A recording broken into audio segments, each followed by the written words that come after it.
now I ask you a question, but a positive one. In your book on techno-feudalism, you even give a hint, and I would say, why not? That at a tactical level, maybe at some point, the left should even risk a tactical alliance with some small capitalists against the big corporations and so on. I shouldn't be afraid of this. That's Lenin too. Yeah, please. Although, because let's face it, if you're a small-scale capitalist producing electric bicycles and you're selling them through Amazon.com or any of these platforms, Jeff Bezos is retaining 40% of the price. So essentially, you pay cloud rent, I call it, to the techno-feudal lord. So there is scope for an alliance, but of course the alliance needs a political party too. That's going to be the avant-garde. And we don't have that. You don't have the Labour Party here sucks. But no, I mean, wouldn't you agree with not? I will now be really evil that United Kingdom now has a big radical center party, which is more oriented towards the right, but right-center, and it's called Labour Party. They have the proper Thatcherite party in government now, because Rachel Reeves, the moment, even before she was elected, dared say to you folks, warn you of the austerity which is now imposing on you, that the credit card of the state has been maxed out.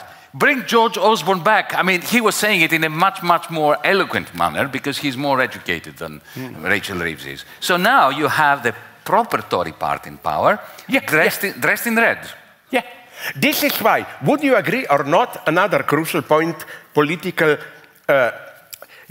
people ask us what to do and so on. And as you said when we just debated there briefly before coming here, what Bernie Sanders, whom we both respect at some level, in contrast to the beautiful lady AOC about whom we both have serious doubts, her political orientation, but that you said that he already, when did he begin? 8, 10 years ago, 11, he should have risked a third party. Yeah. The big problem with Democrats, among others, is that they all the time focus on this fear, if we move too much to the right, we will lose the centrist workers.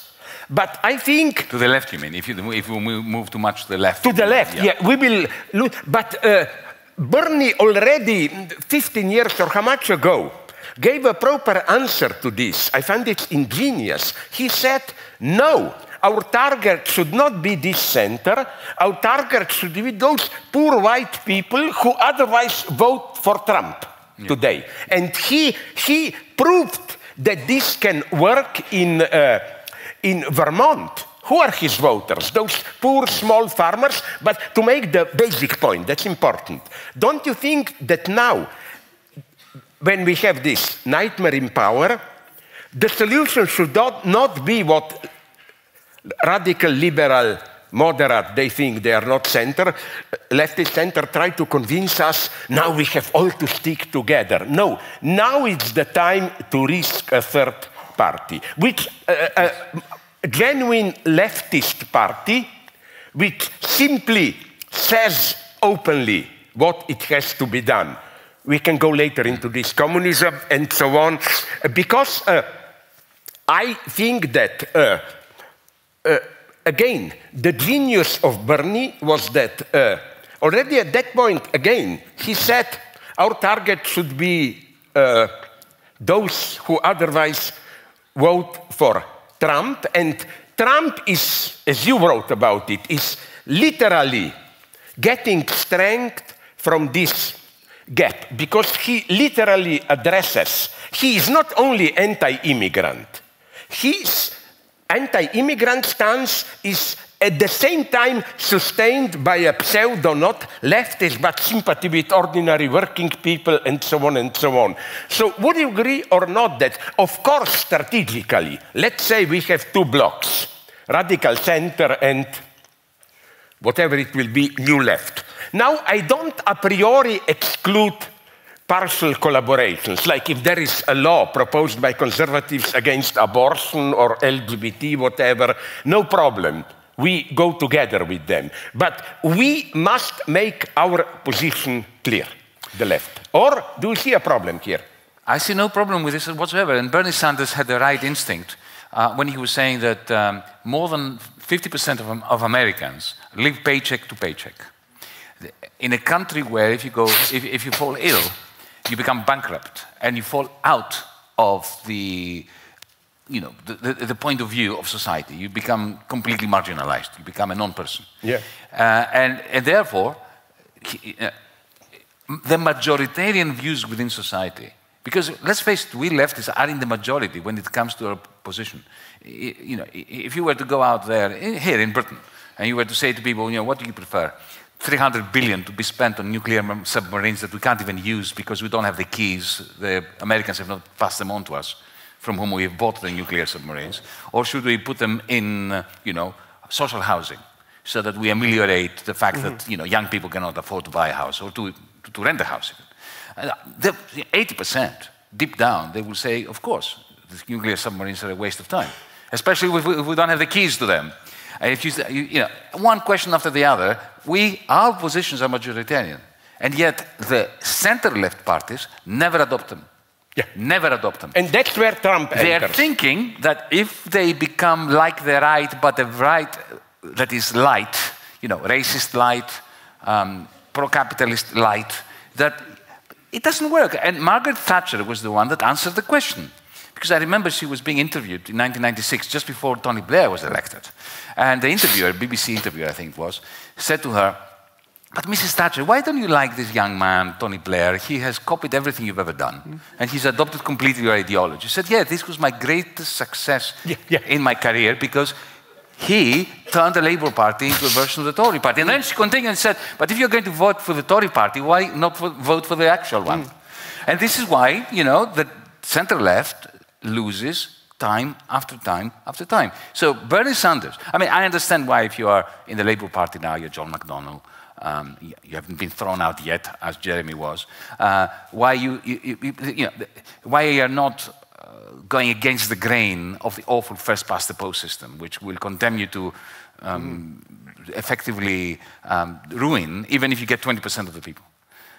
This is the tragedy of the electoral system. I can understand that. But Bernie, in 2016, he had 900,000 volunteers and a lot of money that was collected.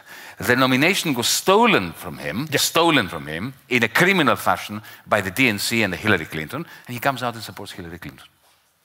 That was a mistake. Yeah, because he still, again, thought, in one of my books, I hope you will agree with the metaphor, in one of my books, I said Trump is not just a bad guy, obviously, but he is literally, in Freudian sense, a fetish figure. This notion of fetish in Freud, which may appear too simple, but it's more complex. Let's drop this, where he says, fetish is in principle the last thing you see before seeing castration. No? That's why it's hair or feet or whatever before the guy undresses. Okay, let's not go into what Freud meant by this. What I want to say is that for this new pseudo-welfare, politically correct radical center, Trump is the last thing they see before they would see class struggle, social antagonism. That's why they need this demonization of Trump. Now, I'm not against demonizing Trump, but would you agree or not? We should never forget. Demonizing Trump. Sorry? I am against demonizing Trump because Trump is such a poor excuse for human nature that you do not need to demonize him. You just talk bluntly about the fact that he's making promises to the dispossessed. You see, what he's very good at, at the Lacanian level, whatever, he connects with people. He tells them, I feel your pain, there is carnage in America, you have been fucked by this elite. Which is true. Which is true. Which is true. And then he makes promises which he never intends to see through. He takes the CEO of Goldman Sachs and makes him Treasury Secretary. He takes all the bastards from the real estate sector and makes them responsible for housing. He takes Kennedy and makes him responsible for health. So why do you need to demonize him? Just say that. No, but what I want to say the Democrats is that, will not even say that. I agree with you. Because they are the ones that who are part of completely destroying 60% of the American population. Yeah, so again, I totally agree. That's my point, what you said now. It's that we should never forget, while, of course, fighting Trump together with whomever when he will infringe on LGBT women's rights and so on, that Trump is a symptom of the failure of this radical center. He's a symptom of Obama. Yeah. He was the creation of Obama. Remember, Obama was elected at the height or the depth of the worst capitalist crisis since 1929. So you had the bankers who had absolutely wrecked the lives of millions of Americans. And he gets up there and says, yes, we can. Yes, we can do what? Punish the Wall Street bastards who created the circumstances of the gloom and doom of the American people, and here in the United Kingdom and in Europe and so on, and support the victims of this crisis. And what does he do? He takes Larry Summers and Tim Geithner, the two men that Bill Clinton had appointed to unleash the toxic powers, the demonic powers of Wall Street upon the American people, and he makes them responsible for two things: bailing out the bankers, and also imposing austerity on the people who voted for him. So the result is Trump. And absolutely. And you know what's the irony here? Cruel irony that, all this just focusing on Trump, horror, deportation of immigrants. But look at the numbers under Obama's rule. Yes. There were more deportations, just done more discreetly than under... Obama was deporting the parents of American citizens, of children whose parents were American citizens. That's what Obama was doing. Yeah. I mean, even now, Biden has created more draconian conditions at the wall separating America from Mexico than they were under Trump. Okay, now I ask you a provocative question in the sense that how should I reply? Some of my friends who will join you in Gulag, so I don't agree with them very much, who say, but nonetheless, didn't Biden, like the first president who went to support auto workers' strike, didn't he nonetheless in economy did some not so bad things in economy? Or I want a reply to you so that I can answer my critics. Absolutely, he did. He did some interesting things, but they were for show. They were not the substance. He did, I mean, symbolically it was important to go and join the picket line at the auto workers' strike. I saluted that. But what was his policies regarding industry? Where were his policies regarding the vast number of people who, as I said before, once they fall ill, they go bankrupt and they simply are annihilated? Nothing. He was always in the pocket of the pharmaceutical industry, of the medical industrial complex. He always bent over backwards to accommodate the needs of the rentiers, of the financiers. So when it comes to making a choice between the two sides, look, I understand. Look, I wish both of them had lost the election. Yeah, absolutely. Right? I wish both of them had lost. I would not have voted for either of them. I do not condone anyone who says that because Kamala Harris is X, Y, Z, and so on, I'm going to vote for Trump. There's always Jill Stein. There's always abstention, where you can express yourself. And there is always political activism to create an alternative. But especially, in 2016, you and I were on different camps. You don't remember that? Where? With regard to well, with regard to the American election. Because you were saying, vote for Trump. Or you had said it once in 2016. Yeah. Whereas I still think I was right, but that's another point. Yeah, I can explain why. Maybe.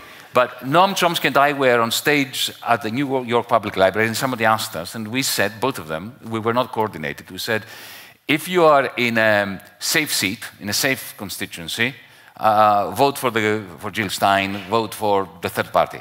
But if you are in a swing state, hold your nose like that and vote for Clinton so as to avoid a Trump presidency. This was but now, absolutely agreed. In the 2024 election, my point was, Genocide Joe, the Joe Biden and the Kamala Harris, who looked at the American people who were struggling and demanded of them that they celebrate the great economy. They were telling them, you're wrong, inflation is finished. Why are you complaining? You're fools. Whereas Trump was saying, I feel your pain. Now, at that point, I think the radical position and the democratic position and the ethical position and the dialectical position to say neither nor. No, I totally agree with you. And you know whom you quote here? It's not meant only by irony. From time to time, I'm not a Stalinist, sorry. Stalin From time to time, he's not a Stalinist. Yeah. Stalin produced a nice paradox. You know, when in late 20s, he was asked which deviation is worse, rightist or leftist. He said, not both are equally bad, but they are both worse. And that should be. Yeah. Kamala and Trump, they are both worse. So it's where maybe, you know where I oscillated. Now we are not attacking each other, but I sincerely want party guidelines for you. Many people with whom I had contact there, they said, okay, but at an ordinary daily level, if Trump wins, we will be deprived of abortion, more racism, and so on. So, nonetheless, look, should we? That's one of the arguments. On the question of abortion, on the question, you know, I have enormous empathy for every woman of reproductive age in the United States, because the removal of basic human rights for women under that Supreme Court and under the Trump administration is a major defeat for humanity. There's no doubt about that. There's no doubt about that.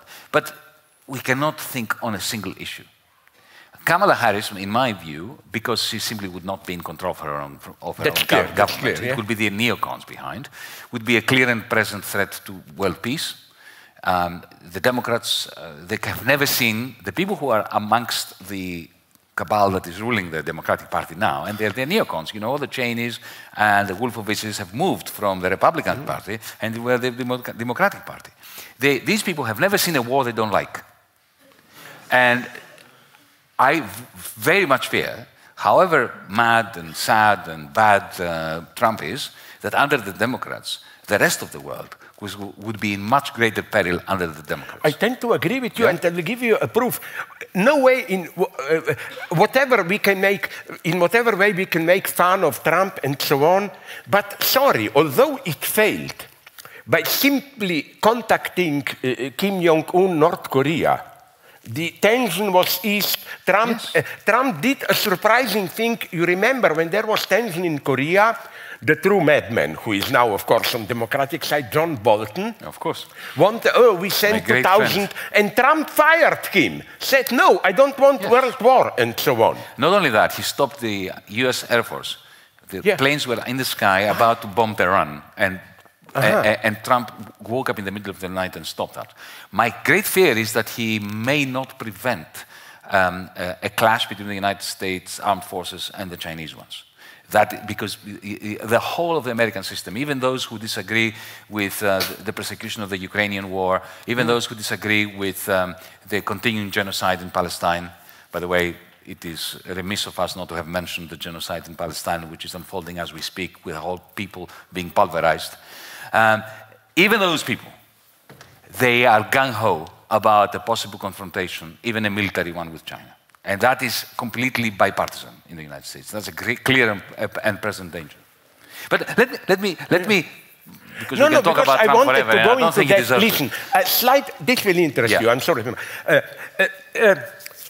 I am trying in a very friendly way, we can talk normally, to bring out a possible, not even difference, but you know, okay, I'll put it like this. I was once in Japan, and I was told, if you don't agree with a guy, how do you say it there? And I was told, probably a lie, that the polite Japanese way is to say, I totally agree with you, I would just maybe put a slightly different accent, which I will say now and tell you, but you know why maybe we made some different formulations, although I paid my price for supporting Palestinians, that Frankfurt Book Fair, not as heavy price as you, but I'm also now absent from the media in Germany. That is a badge of honor. Yeah. Yeah, but look, I am not, in contrast to you, maybe, I'm not sure, critical of Hamas from this standard liberal position and so on. My problem is this one. I see definitely here Israel, now it's becoming absolutely clear, the main culprit, and this war absolutely unconditionally served Israel. Israel literally needed this war. Here I draw a parallel, would you agree, between Israel and Iran. In both countries, we have the same problem. Do you remember? It's absolutely clear to remember it. Do you remember what happened in Iran a year before this crisis? Magda Assimi, that Kurdish woman killed, and then this triggered a feminist movement, much more authentic and radical than all the Western upper-class, liberal, politically correct feminism, because it triggered a general movement. Yeah. All the Kurds joined it, ordinary Iranians joined it, and as my friends told me there, I have strange connections everywhere in Iran, that it was clear that Iranian nomenclatura needed also a new tension with, not a war like now, but with Israel to control the situation. But wait a minute, the same goes for Israel. Remember what went on in Israel just a couple of months before October attack. Hundreds of thousands of people, mega demonstration against Netanyahu's attempts to take over Supreme Court and so on and so on. And they needed this war. That's